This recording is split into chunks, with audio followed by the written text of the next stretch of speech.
बिस्मिल्लाहिर्रहमानिर्रहीम। अस्सलाम वालेकुम। रूहानी दुनिया चैनल को देखने वाले मोअज़्ज़िज़ ख़वातीन व हज़रात, उम्मीद है आप सब लोग खैरियत से होंगे और ईमान की बेहतरीन हालत में होंगे।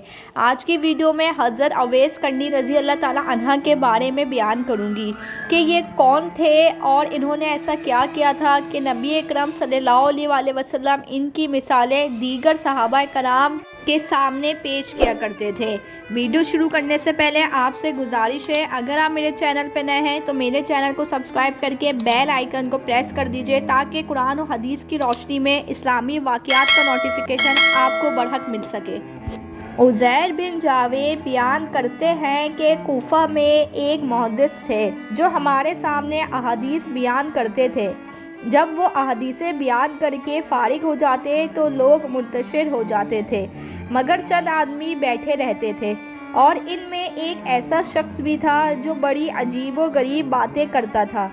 वैसी बातें मुझे किसी के ज़बान से सुनने का मौका नहीं मिला था, चुनांचा मैं इसके पास भी जाकर बैठ जाया करता था। एक दिन मैंने इस शख्स को बैठा हुआ नहीं देखा। मैंने एक शख्स से पूछा, क्या तुम उस शख्स को जानते हो जो यहाँ बैठा करता था और बड़ी अजीबो गरीब बातें करता था? इस शख्स ने बोला, हाँ मैं इसको जानता हूँ। चुनांचा मैं इसके घर गया और दरवाज़ा खटखटाया। वो बाहर निकला तो मैंने इससे पूछा, भाई तुम्हें हमारे पास आने से किसने रोका? तो इसने कहा, मेरे पास इतने कपड़े नहीं हैं कि मैं अपने जिस्म को छुपा सकूं, इसलिए मैं तुम लोगों के सामने नहीं आ सकता। मैंने अपनी चादर इस शख्स को दे दी और कहा, ये लो और इसको ओढ़ लो। वो शख्स कौन था इस वीडियो में आपको बताऊंगी। असहाबे रसूल की शख्सियत इस्लाम में निहायत बुलंद हैसियत रखती है। ये वो लोग थे जिन्होंने नबी की सोबत पाई और जहाद किया, हिजरत की, यहाँ तक कि नबी सल्लल्लाहु अलैहि वसल्लम की मोहब्बत में इस ज़मीन से रुखसत हो गए। लेकिन इस सब में एक शख्स ऐसा था जिसे नबी करीम सल्लल्लाहु अलैहि वसल्लम की सोबत नहीं मिल सकी, लेकिन इसके बावजूद वो आप सल्लल्लाहु अलैहि वसल्लम की मोहब्बत और अकीदत में दीगर असहाब से कुछ कम ना था। और ख़ुद नबी करीम सल्लल्लाहु अलैहि वसल्लम ने इस शख्स की इतनी फसीलत बयान की कि असहाबे कराम को इन पर रक्श आ गया। इनका नाम अवैस बिन आमिर करनी था, जिनका ताल्लुक यमन से था। आपने नबी का दौर पाया था और इस ज़माने में मौजूद थे।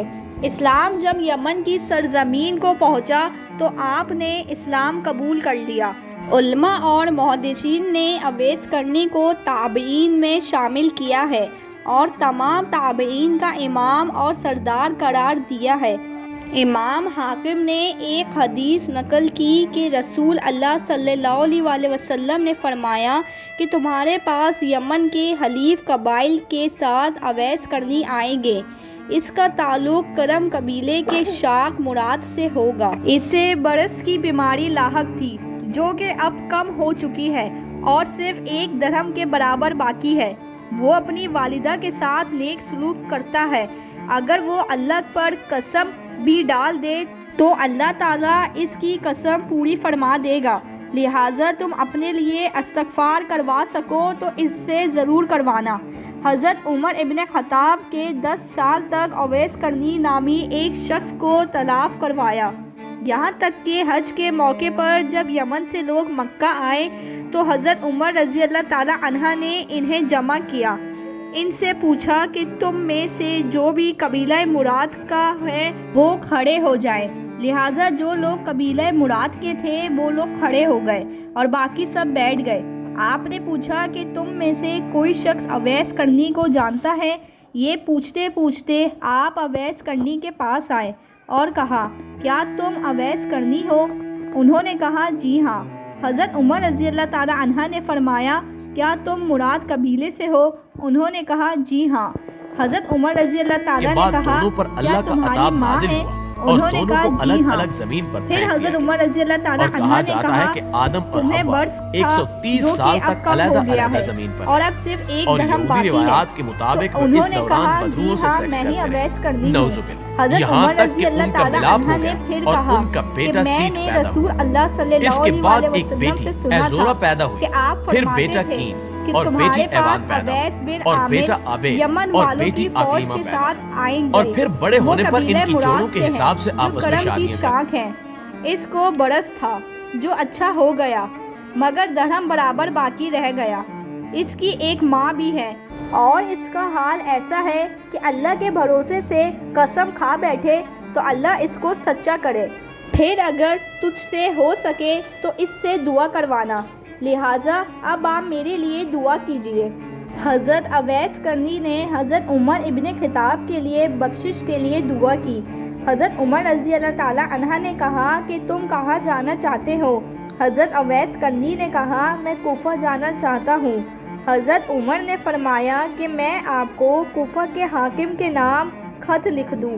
हज़रत अवैस करनी ने फरमाया कि मुझे गरीबों में रहना अच्छा लगता है। हज़रत अवैस करनी निहायत ही नेक इंसान थे। आपकी रिवायतों में आता है कि आपके पास एक चादर थी जो ज़मीन पर बैठते वक्त ज़मीन पर लगती थी। इस पर आप कहा करते थे, या अल्लाह मैं हर जी रूह के भूखे और नंगे होने पर आपसे माजरत चाहता हूँ। मेरे पास सिर्फ मेरे पीठ पर मौजूद कपड़ा और मेरे पेट पे मौजूद खुराक ही है।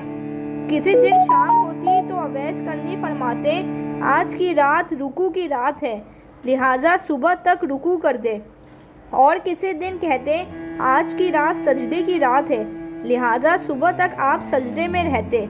दरअसल आपकी नाबीना वालिदा की देखभाल और खिदमत की वजह से हज़रत अवैस करनी नबी करीम सल्लल्लाहु अलैहि वसल्लम की खिदमत में मदीना ना पहुंच सके, लेकिन गैबी तौर से अल्लाह के नबी को इनकी खबर पहुंची। जब अमीरुल मोमिनीन हज़रत अली रज़ी अल्लाह ताला अन्हा खलीफा बने तो अवैस करनी कुफा मुंतकिल हो गए थे और आपने हज़रत इमाम अली रज़ी अल्लाह ताला अन्हा की हाथों में बैत करके आले मोहम्मद की खातिर जान निसारी का अहद किया। सन 37 हिजरी में जंग के अकीकी में आपकी शहादत हुई। खुद इमाम अली रज़ी अल्लाह ताला अन्हा फरमाया करते थे कि नबी करीम सल्लल्लाहु अलैहि वसल्लम ने फरमाया कि अवैस करनी की मौत खुदा के दीन के रास्ते में शहादत पर होगी और बहुत से लोग क़यामत के दिन इनकी शफात पाएंगे और जहन्नुम से निजात हासिल करेंगे। मुझे उम्मीद है हज़रत अवैस करनी रज़ी अल्लाह ताला अन्हा के बारे में आपको वीडियो देखना और सुनना अच्छा लगा होगा। वीडियो अच्छी लगी हो तो वीडियो को लाइक करके शेयर कर दीजिएगा और साथ ही मेरे चैनल को सब्सक्राइब करके बेल आइकन को प्रेस कर दीजिएगा। मिलती हूँ अगली वीडियो में, मुझे दीजिए इजाज़त। अपना बहुत ख्याल रखिएगा। अल्लाह हाफ़िज़।